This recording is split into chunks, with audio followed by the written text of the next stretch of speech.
मेरे प्रिय भाई मित्र नवल जी को जन्मदिन की बहुत बहुत बधाई, बहुत बहुत शुभकामनाएं। और नवल जी जिन चीज़ों के लिए जाने जाते हैं उसमें जो सबसे मेरी पसंदीदा है वो है इनका संघर्ष। किसी से डरना नहीं, अपनी बात को बेबाक रूप से कहना और संघर्ष के नतीजे की परवाह नहीं करना। ये वो चीज़ें हैं जो मैं इनमें देखता हूँ। और जैसा मैं अक्सर ये कहता हूँ कि मैंने अपने जीवन में ऐसा कोई व्यक्ति नहीं देखा है जिससे मैं कुछ सीख नहीं सकता हूँ, जिससे कोई मैं प्रेरणा नहीं ले सकता हूँ। तो निस्संदेह ये सीख और प्रेरणा मैं इनसे लेता हूँ कि संघर्ष लगातार जारी रहना चाहिए और संघर्ष के परिणाम की जो है परवाह नहीं करनी चाहिए। भगवान बुद्ध की मूर्ति को लेकर जब हमारी चर्चा हुई थी और हमने तय किया था कि इस तरह से एक यहाँ इस मूर्ति को स्थापित किया जाए, तो मेरे हिसाब से शायद ये पहला ही निर्माण था इस स्थान पे। और उसके बाद आज हम देख रहे हैं कि इस स्थान पे इतना सारा निर्माण हो चुका है, इतना सुंदर और ये भव्यता ले चुका है। तो ये नवल जी की, भोजाराम जी की और पूरी टीम की, हमारे सभी साथियों का ये मेहनत का नतीजा है। तो इसमें भी कोई दो राय नहीं है कि इतने सब चीज़ों को करने में और यहाँ तक पहुँचने में बहुत सारा संघर्ष जो है और बहुत सारा इसमें मेहनत जो है, बहुत सारी मेहनत जो है वो पूरी टीम की लगी है।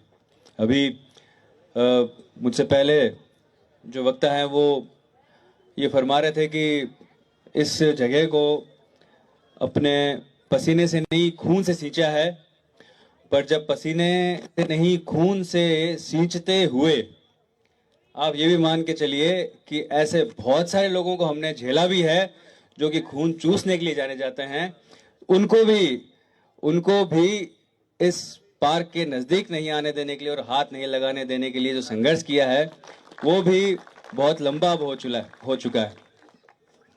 इसमें भी कोई दो राय नहीं है कि जिस तरह से यहाँ पर सकारात्मक लोगों ने कुछ चीज़ें जोड़ने की कोशिश की है, नकारात्मक लोगों ने समय समय पर यहाँ तोड़ने की भी कोशिश की है। जोड़ने वालों को भी हम लोग जानते हैं, तोड़ने वालों को भी हम जानते हैं। और मैं इस मन से फिर से कहना चाहूँगा कि जोड़ने वाले लगातार अपना कार्य करते रहेंगे और तोड़ने वालों को जो अपना कार्य करना है वो करते रहें। हमारा संघर्ष जारी रहेगा। एक बार पुनः नवल जी के इस लंबे संघर्ष को सलाम करता हूँ। गरीब की, पिछड़े की, वंचित की बात करनी है और वही बात को हमें आगे लेके जाना है।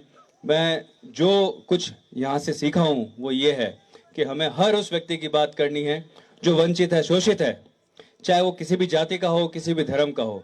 आज के समय जो पहले जो व्यवस्था थी और अब वाली व्यवस्था में जो फर्क है ये है कि आज जो है वो शासक जो है वो ज्यादा निरंकुश होता जा रहा है और उस निरंकुशता पे अंकुश लगाना जो है वो हमें लोकतंत्र हमें देता है, ताकत देता है।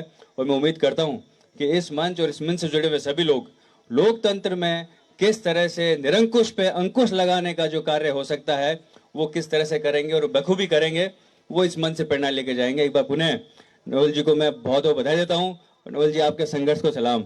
आपसे सीखा है, आगे भी सीखेंगे और लगातार आपके साथ चलेंगे। एक बार मेरे साथ सभी बोलिए, जय भीम, जय भीम, जय भीम। पुनः आपको बहुत बहुत बधाई।